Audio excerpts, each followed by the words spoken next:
السلام علیکم ورز، امید کرتی ہوں آپ لوگ خیریت سے ہوں گے۔ جیتی جاگتی اردو کہانی میں خوش آمدید۔ تو آئیے کہانی کا آغاز کرتے ہیں۔ جو رہتے ہیں کچے گھروں میں ننگے تن اور بھوکے پیٹ، ان کو حقارت سے مت دیکھو، سوچو تو یہ بھی انسان ہیں۔ غربت اور امارت کے درمیان بنے عجیب رشتے سے پھوٹتی ایک پر اسرار کہانی۔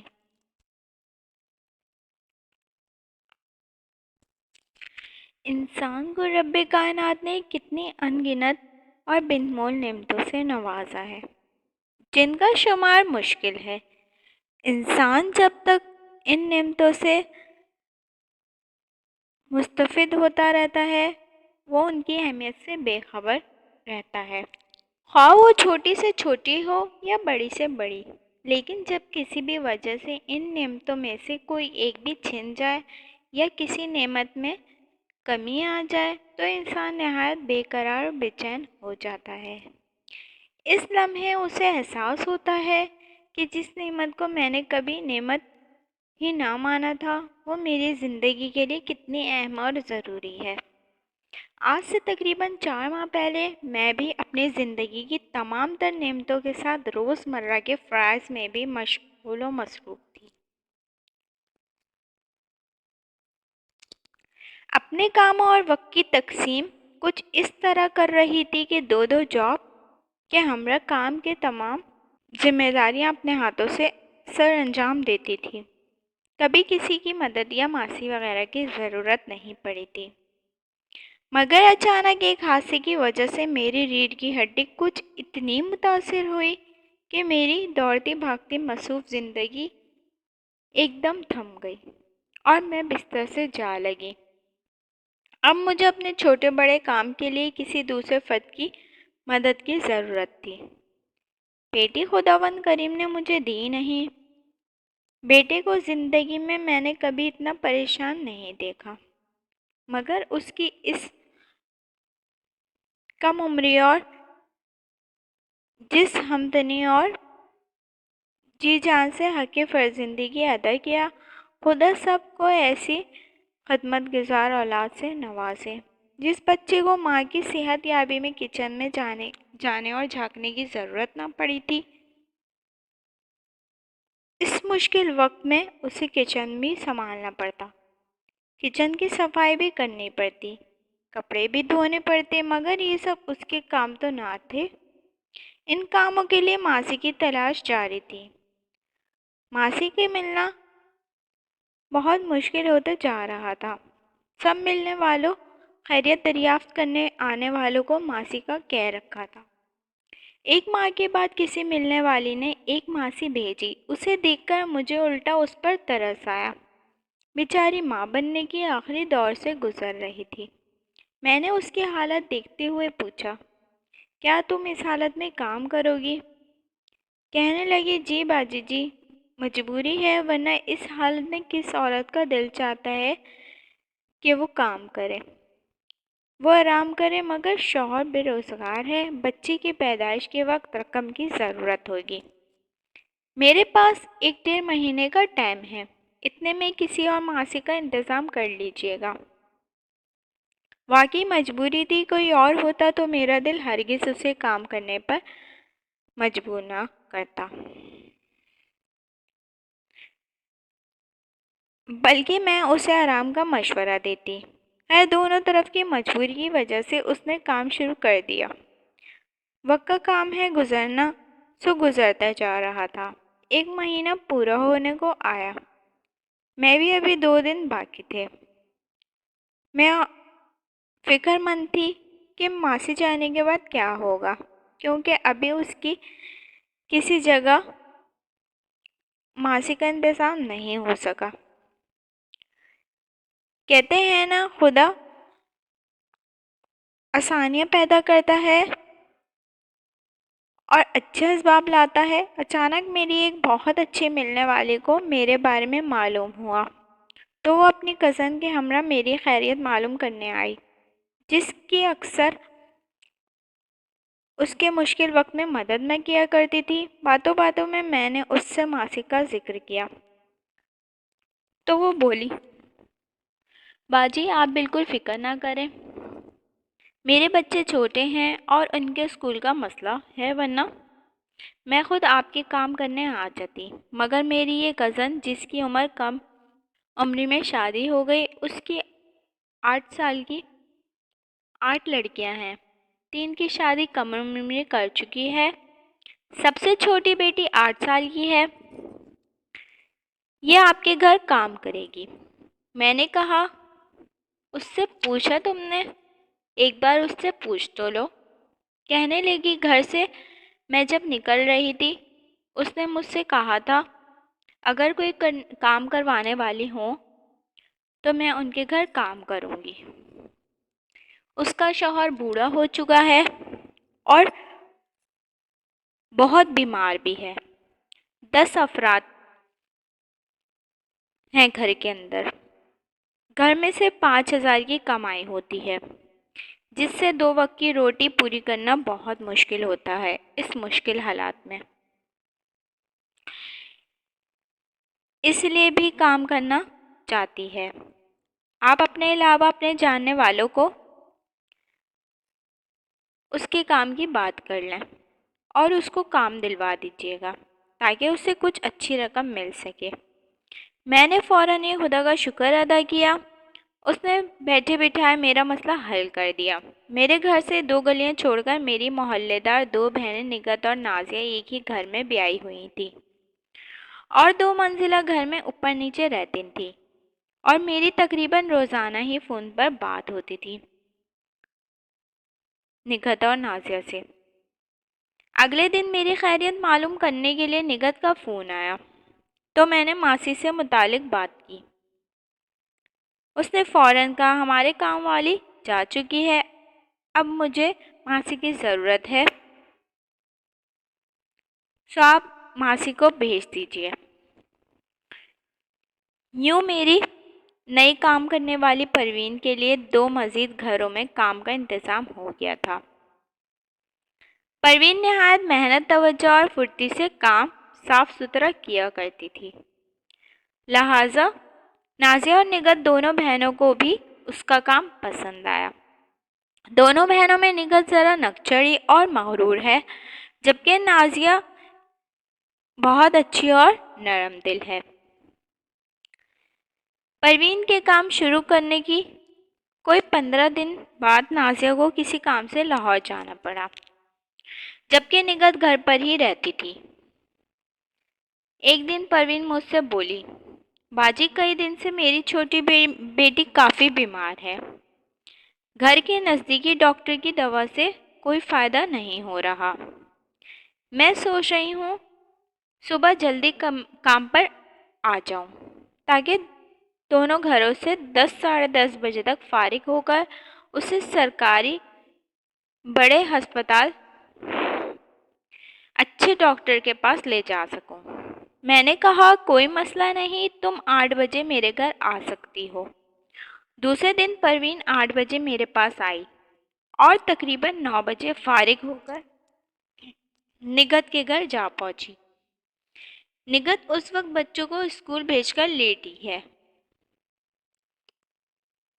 پروین کو صبح 9 بجے اپنے گھر دیکھ کر غصہ ہونے لگی، اتنی صبح کیوں چلے آئی ہو؟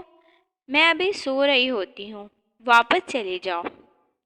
پروین کا گھر ہمارے محلے سے خاصا دور ہے، مگر غربت کی وجہ سے پروین بیچاری سخت گرمی اور دھوپ میں پیدل چل کر آتی ہے۔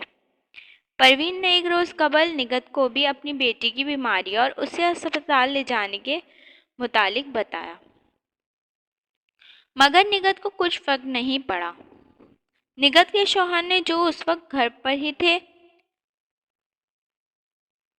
بات کاٹتے ہوئے بولے، تمہیں پتہ بھی ہے یہ بیچاری غریب اتنی دور سے پیدل چل کر آتی ہے، اتنی گرمی میں دوبارہ کیسے آئے گی؟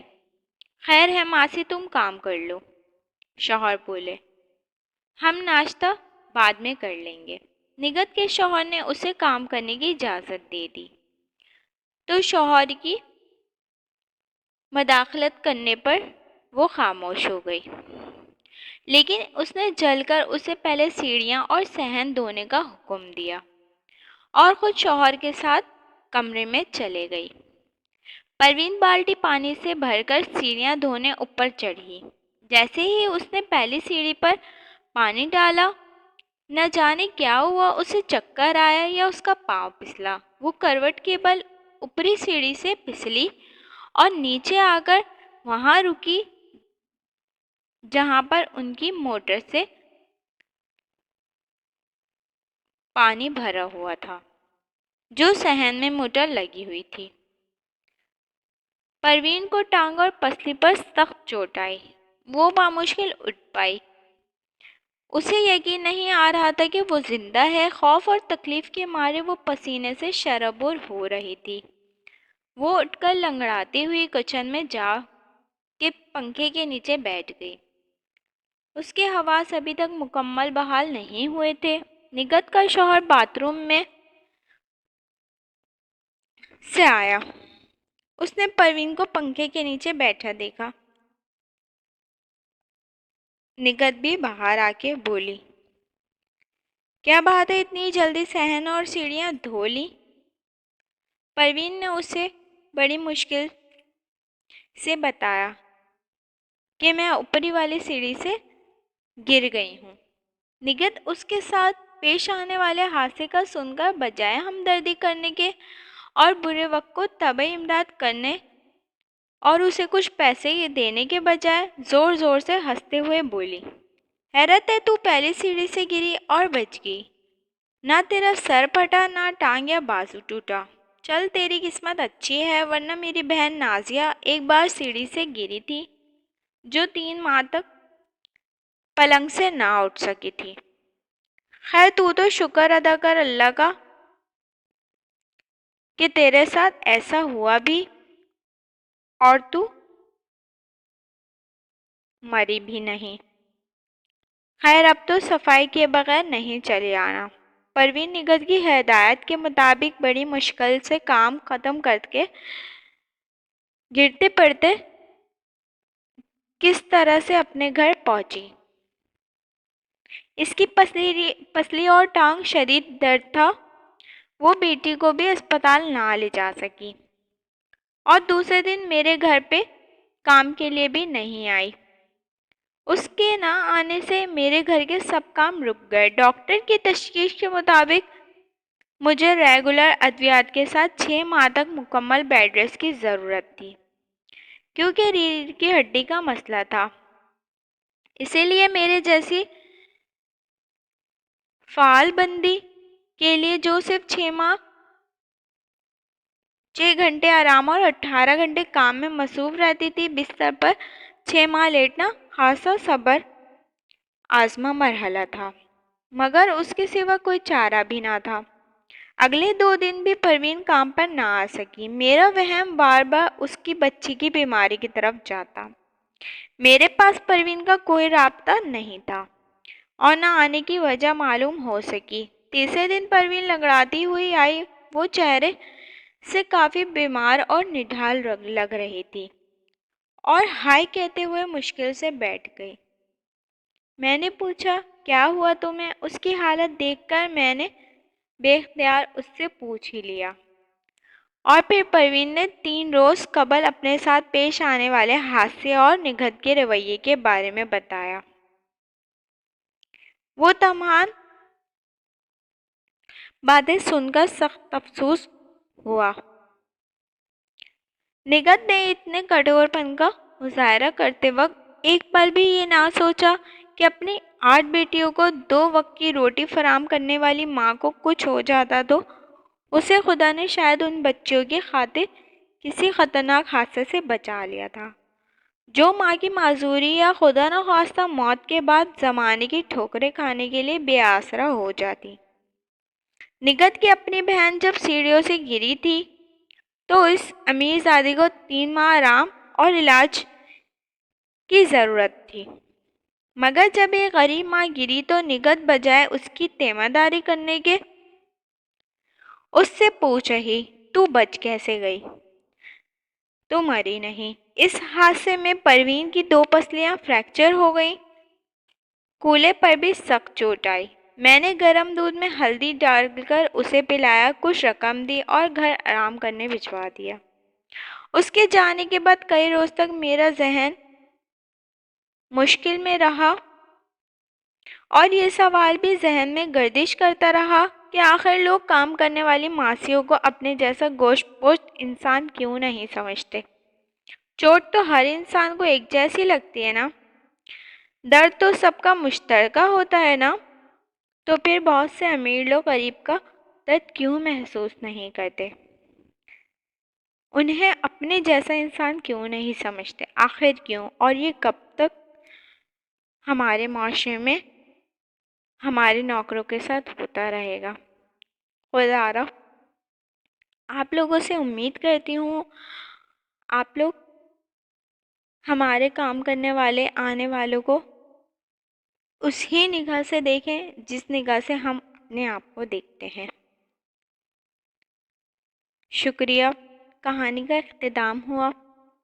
امید کرتی ہوں آپ لوگ کو ہماری کہانی پسند آئی ہوگی۔